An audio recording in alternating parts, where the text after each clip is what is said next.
Welcome back in our educational YouTube channel, that is Milinda's Ideas. मित्रांनो, आपण study करतोय XOR gate. आतापर्यंत आपण स्टडी केलेत XOR gate by using switch, XOR gate by using basic gates, and in this lecture we are going to study the XOR gate by using universal building block. Now the NAND and NOR gates are universal building block. हे आपल्याला मागे आपण study केलेले आहे. So by using the NAND and NOR gate we can easily assemble the XOR gate. But for the construction of XOR gate we require all three basic gates. So in this case or in this circuit we are using NAND gate, and this NAND gate replace all the basic gates. So all basic gates are constructed by using NAND gate, and the whole arrangement gives the working of XOR gate.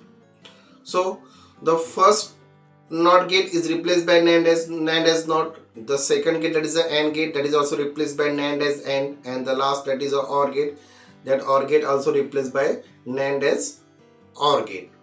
So two NOT gates are used, two AND gates are used, and one OR gates are used. So in this case the total 9 gates are required.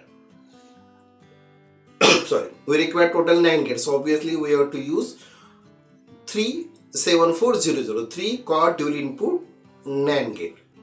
But in actual practice आपण जर व्यवस्थित study केलं तर आपल्याला असं दिसतंय की आपण जर नंबर्स दिले 1 2 3 4 5 6 7 8 and 9. So output of third gate, that is a NOT gate, actually is a NAND is a NOT. Output of third gate, that is NOT gate, is connected to the input of fourth gate, that is also NAND is NOT. तर त्या चौथा जो gate जो आहे not gate जो आपण construct केलाय त्या नॉट गेटचं आउटपुट काय आलं, it is the same as a input applied to the third not gate. So actually in actual practice these two NOT gates, that is the third and fourth NOT gate, should not be connected. It is not necessary to connect because the input applied to the third gate is the same as the output of the fourth gate. So the third and fourth gate, similarly 7th and 8th gates are not used, so they should not be connected, and the remaining arrangement gives the operation of XOR gate.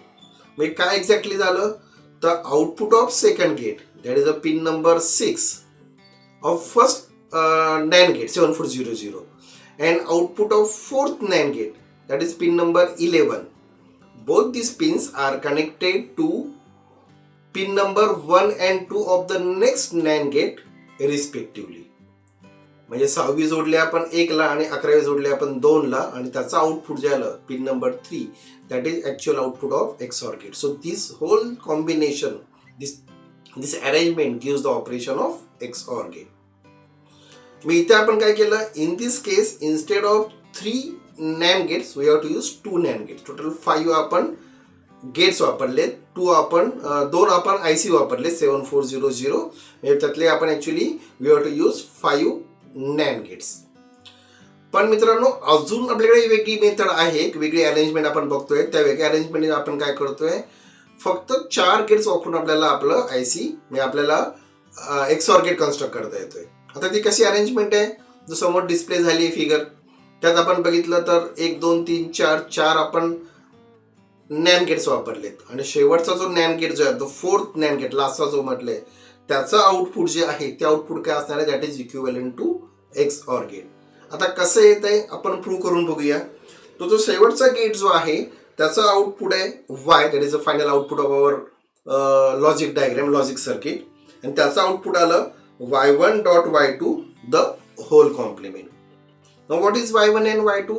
y1 and y2 are the input for this last gate, आणि ते y1 किती आलं, so y1 is equal to a dot b the whole complement and its complement. म्हणजे काय म्हटलं आपण, a dot in bracket a dot b complement its complement. आता मित्रांनो आपण इक्वेशन सॉल्व करूया. काय आलं, a dot in bracket a complement plus b complements the whole complement. हे आपण काय करतो, याच्यामध्ये आपण डी मॉर्गनचा लॉ यूज केला. डी मॉर्गनचे 2 लॉ आहेत, त्यातला आपण एक लॉ वापरतोय. तो लॉ कुठला आला, a dot b the whole complement is equal to a complement plus b complement.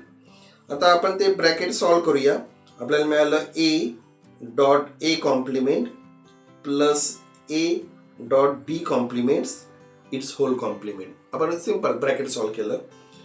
पुढे आता A dot A complement that is 0 plus A dot B the whole complement. आपला लॉ काय होता, A dot A complement is 0. हे आपण Boolean laws मध्ये study केले. So what is our final equation, that is A dot B complements the whole complement. त्याला आपण equation number 1 म्हणूया and that is our y1. आपल्याला y1 मिळाला. y1 is equal to A dot B complement the whole complement. तसंच आपण solve केलं तर आपल्याला y2 मिळेल आणि y2 येईल आपला A complement dot B the whole complement. त्याला आपण इक्वेशन नंबर 2 म्हणूया. म्हणजे आपल्या दोन equations actually we are getting the 2 input of last NAND gate. That is a dot b complement the whole complement and a complement dot b the whole complement. आता हे दोन equation जे आहेत ते आपण काय करूया, आपल्या त्या फायनल इक्वेशन मध्ये आपण सबस्टिट्यूट करू. So by substituting this equation in the final equation, that is a y1 dot y2 the whole complement, we gets a dot b complement its complement dot a complement dot b the whole complement आणि पूर्ण इक्वेशनचा complement. त्याला आपण bracket टाकू. आता काय आले मित्रांनो, A dot B complement its double complement plus A complement dot B its double complement. म्हणजे परत काय केलं आपण, we have to use De Morgan's law. परत तोच लॉ वापरला आपण. A dot B the whole complement is equal to a complement plus b complement. आता a dot b complement it double complement, so double complements वरचे आपले निघून जातील. So राहील आपलं a dot b complement plus a complement dot b. What is a dot b complement plus a complement dot b? That is nothing but the a XOR b.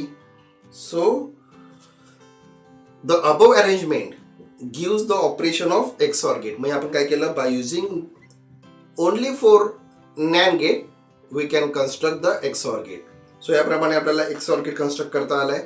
So XOR gate by using NAND gate, and in the next lecture, in the next video lecture, we are going to study the XOR gate by using NOR gate. So friends, keep watching our videos. Please subscribe our YouTube channel. मित्रांना subscribe करायला सांगा, comment बॉक्समध्ये comment करा. So thank you. See you again.